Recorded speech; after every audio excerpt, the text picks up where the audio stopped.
Good morning, guys. Andito ako sa third floor. Inukumusta ko yung mga halaman ko. Ayan, mga halaman ko. Ayan. Wala. Taas-taas na nila, oh. O, diba? Nasira na yung dahon dahil nakasiksik siya doon. Ay, naku po.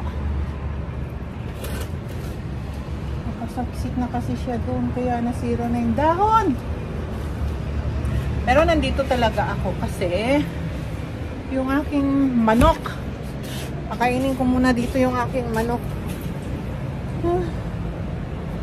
Agay. Tingnan nyo yung mga kalamansi ko. Daming bunga.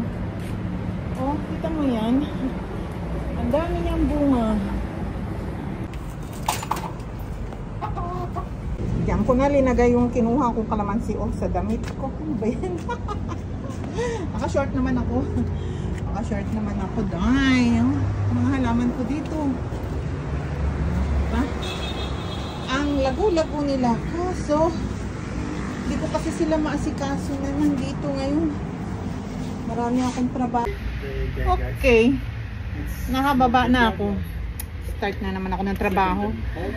Makyat lang ako. Naligo muna ako. Makyat ako sa third floor. Pinakain ko yung mga manok. Wala kasi na akong katulong.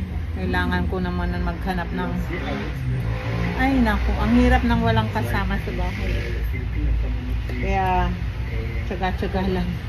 Dahil pagka hindi yun doon pumasok, kawawa naman yung manok doon sa taas. Start na naman ako ng trabaho, guys. Ayan ang aking trabaho. Sa trabaho ko, kailangan kong tapusin. Salamat sa inyo. Mamaya na lang ulit tayo.